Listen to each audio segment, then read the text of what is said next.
വിവിധ ടൈപ്പ് സൊല്യൂഷൻസിനെ കുറിച്ച് പഠിച്ചു അല്ലേ? Solid solution, liquid solution and gaseous solution. ഇന്ന് നമ്മൾ ഒരു സൊല്യൂട്ടിൻ്റെ അളവിനെ, കോൺസെൻട്രേഷനെ, ഗാഢതയെ സൂചിപ്പിക്കുന്ന ചില വാക്കുകൾ ആണ് പഠിക്കാൻ പോകുന്നത്. ഇവിടെ എന്താണ് ഗാഢത എന്ന് പറഞ്ഞാൽ? ഗാഢത എന്ന് പറഞ്ഞാൽ ഒരു സൊല്യൂഷനിലുള്ള സൊല്യൂട്ടിൻ്റെ അളവ്. അപ്പം അങ്ങനെ ഒരു സൊല്യൂഷനിൽ ഉള്ള സൊല്യൂട്ടിൻ്റെ അളവ്, കോൺസെൻട്രേഷൻ കണ്ടുപിടിക്കാൻ വേണ്ടിയിട്ട് വിവിധ ടേമുകൾ നമ്മൾ ഉപയോഗിക്കുന്നുണ്ട്, യൂണിറ്റുകൾ ഉപയോഗിക്കുന്നുണ്ട്. ഏതൊക്കെയാണ് ആ യൂണിറ്റുകൾ എന്ന് നമുക്ക് നോക്കാം.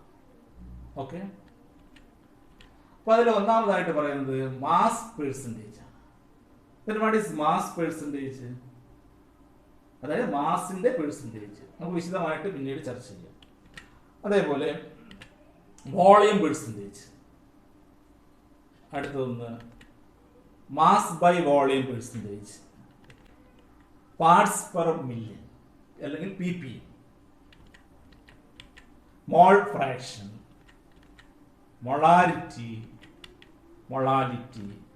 എക്സെട്ര.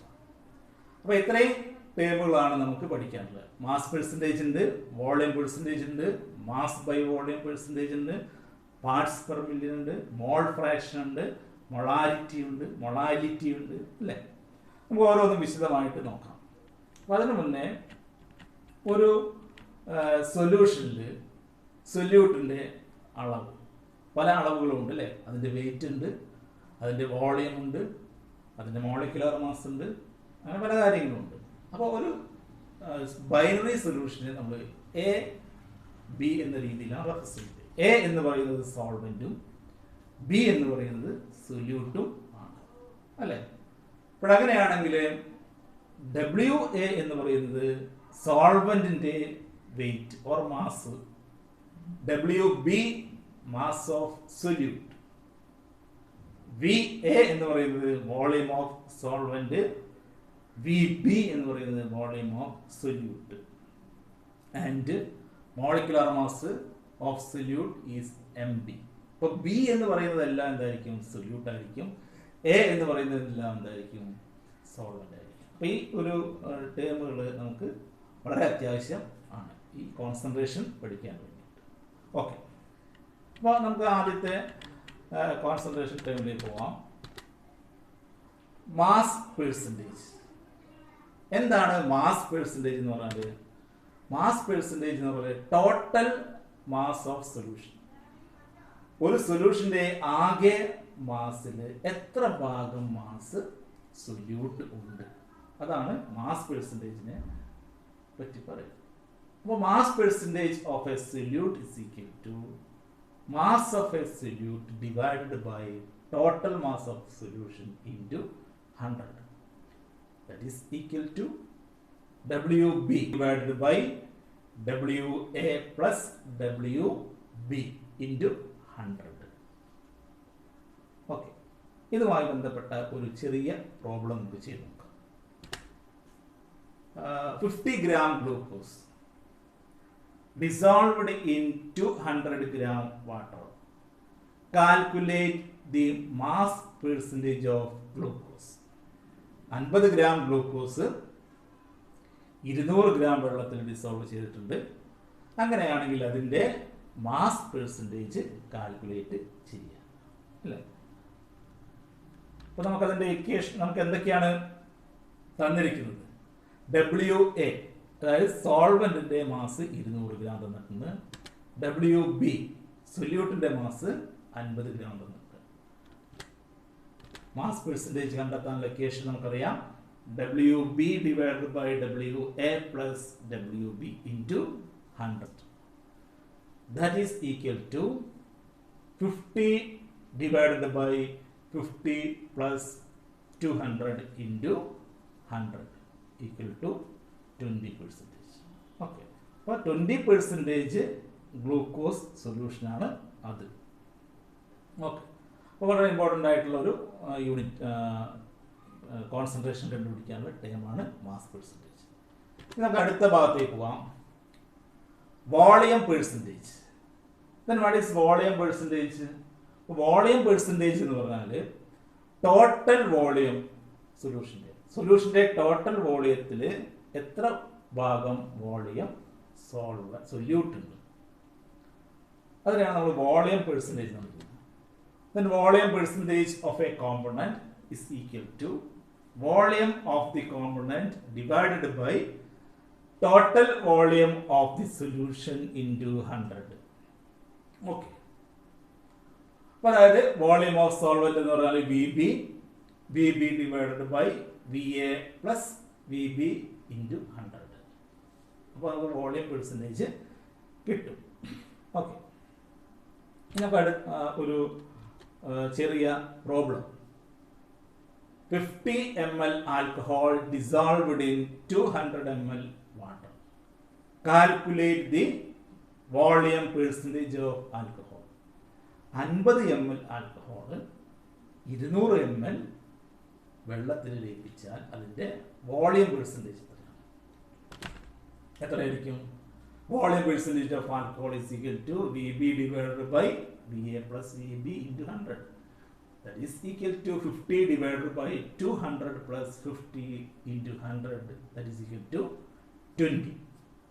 അപ്പോൾ 50 ml ആൽക്കഹോൾ 200 ml വെള്ളത്തിൽ ലയിപ്പിച്ചാൽ അത് 20% ആൽക്കഹോൾ സൊല്യൂഷനാണ്. ഓക്കെ, നമുക്ക് അടുത്ത ടേമിലേക്ക് പോവാം. വളരെ പ്രധാനപ്പെട്ട ഒരു ടേമാണിത്. Mass by volume percentage. What is mass by volume percentage? It is used for a pharmaceutical purpose. മരുന്ന് നിർമ്മാണത്തിനും അനുബന്ധ മേഖലയിലുമാണ് ഈ യൂണിറ്റുകൾ ഉപയോഗിക്കുന്നത്. ഓക്കെ, ഫാർമസ്യൂട്ടിക്കൽ സബ്സ്റ്റൻസുമായി ബന്ധപ്പെട്ട കാര്യങ്ങൾക്കാണ് ഈ യൂണിറ്റ് ഉപയോഗിക്കുന്നത്. മെഡിസിൻസ് അല്ലേ? ഓക്കെ, അപ്പോൾ വളരെ പ്രചാരമുള്ള ഒരു യൂണിറ്റ് ആണ് ഇത്. ഇനി what is mass by volume percentage? Mass by volume percentage is the mass of solute dissolved in 100 ml of the solution.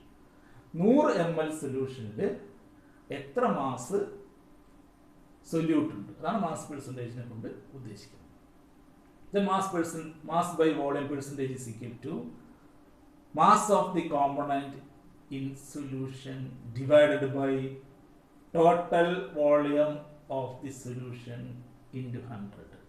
അപ്പോൾ സൊല്യൂട്ടിൻ്റെ മാസ് ആണ് എടുക്കുന്നത്, സൊല്യൂഷൻ്റെ വോളിയം നമ്മുടെ സൊല്യൂഷൻ്റെതാണ് എടുക്കുന്നത്. ഓക്കെ, അപ്പോൾ നമ്മളിത് സാധാരണ ഗതിയിൽ ഉപയോഗിക്കുന്നത് മെഡിക്കൽ പർപ്പസിനാണെന്ന് പറഞ്ഞു.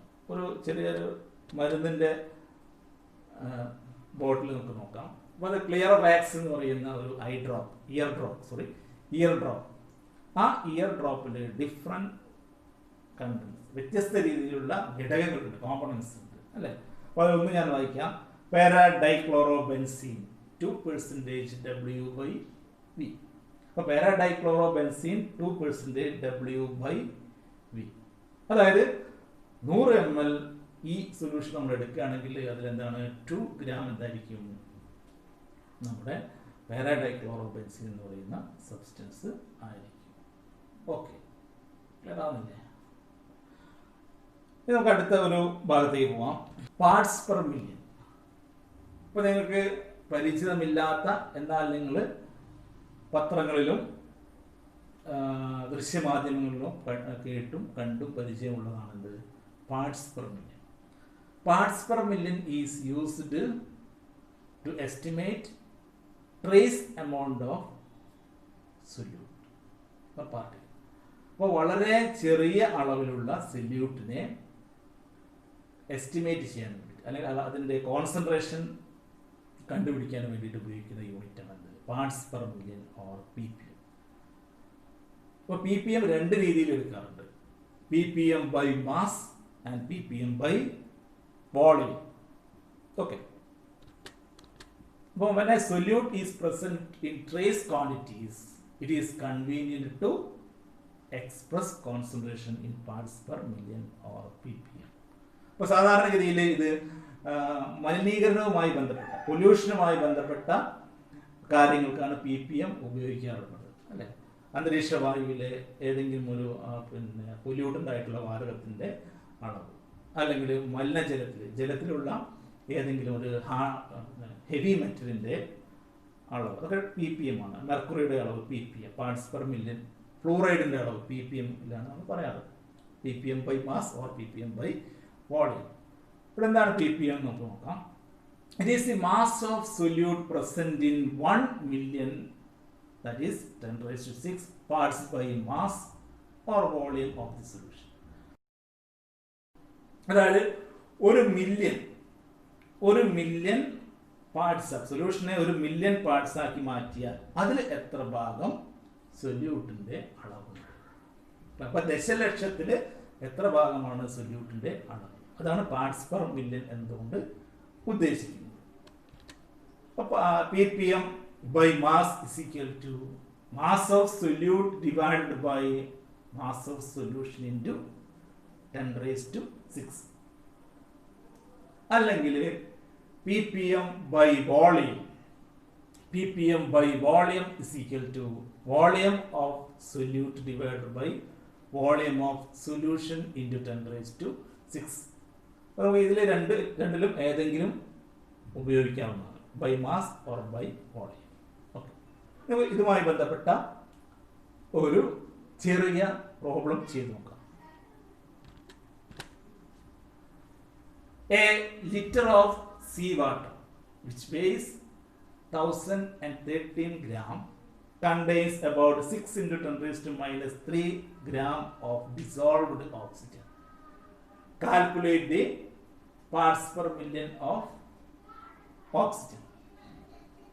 ഏകദേശം 1030 ഗ്രാം വെള്ളത്തിൽ, അതായത് 1 ലിറ്റർ വെള്ളം, 1 ലിറ്റർ സമുദ്രജലത്തിൽ ഏകദേശം 6×10⁻³ ഗ്രാം ഓക്സിജൻ ഡിസോൾവ് ചെയ്തിട്ടുണ്ട്. അങ്ങനെയാണെങ്കിൽ അതിൻ്റെ പാർട്സ് പെർ മില്യൺ കണ്ടുപിടിക്കാം. നമുക്ക് ചെയ്ത് നോക്കാം.